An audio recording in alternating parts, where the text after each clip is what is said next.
Thanks very much, Madam Speaker. This is a matter of public importance because higher education in this country is at a crossroads. We have the Chief Education Higher Minister of the nation who has no adoptable strategy for higher education in this country.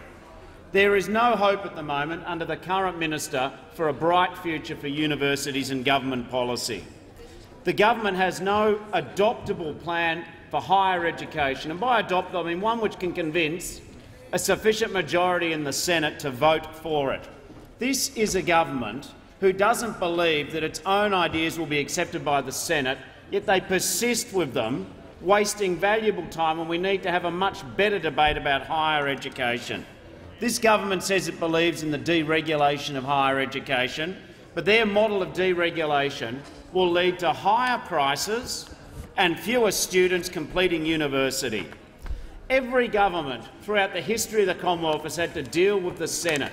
So why is it that we have got a Minister for Higher Education who's proving so incapable of dealing with higher education? This minister loves to refer to himself in Bismarckian terms, in Ataturk, in Churchill. But in fact, this is a minister who's become a parody of himself. It is remarkable, cringeworthy television, his Sky News interview. I almost thought that Clark and Dore had captured the studio until I actually realised it was the real thing on show. This week, we saw the so-called Minister for Higher Education threaten the jobs of 1,700 scientists, threatening $150 million worth of research funding. This minister, I give him points for one thing: he has no shame. Yesterday, with a smile transfixed on his face, he says, "I was fixing the problem." The problem is the minister created the problem by taking 1,700 jobs hostage. I have never seen such a poorly executed negotiating strategy in all my time in parliament. He goes to the crossbench senators, to Labor and to other senators and says, "I have an amazing plan for you. Vote to increase to $100,000 fees, vote to make it harder for working-class kids to go to university, harder for kids from the regions, harder for adults from mature-age students from the regions to go to university." And instead he says, if you don't vote for this unfair plan, which is a broken promise, the science research of Australia will get it in the neck. Of course, he now says, "I never really meant that," or maybe it was just me creating an issue so I could fix the issue. The truth of the matter is that he said that these issues of threatening 1,700 scientists' jobs are inextricably linked with his funding proposals for higher education. He's desperately looking through his file to try and prove that he didn't in fact say that. The truth of the matter is it'll go down in history as one of the most famous television interviews ever given by a coalition minister. He is desperate to introduce $100,000 degrees. He's given himself— I mean, it's always funny to find someone who gives themselves their own nickname. That is never a good sign. He promoted himself to Fixer. Not only did he give himself a nickname, it's not the correct nickname. He's changed his policies 3 times, and he puts this policy, which is well beyond redemption, up again to the Senate, and he assumes that people are kidded. The good news for higher education in this country is that Labor has stood by one principle through all of this. We believe it is not someone's wealth which should determine if they get access to higher education. It is how hard they work and how good their marks are. Labor has fought the death sentence of Christopher Pyne, and we are winning. And then we see this fellow again with all the front of Myers saying, "No worries, it's only a flesh wound," like the Black Knight out of Monty Python. He says it's only a flesh wound. He has promised Australia that he will present the same policies at the next election.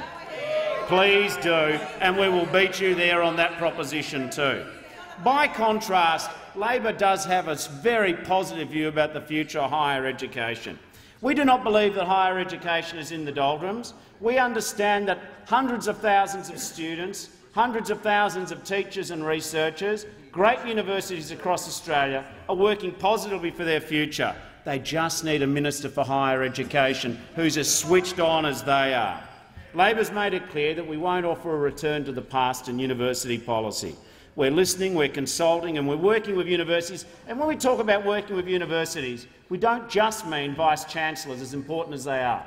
We're talking about students, we're talking about academics, we're talking about parents, we're talking about businesses. There are many more stakeholders in higher education than this Minister for Higher Education ever quotes in support of his propositions.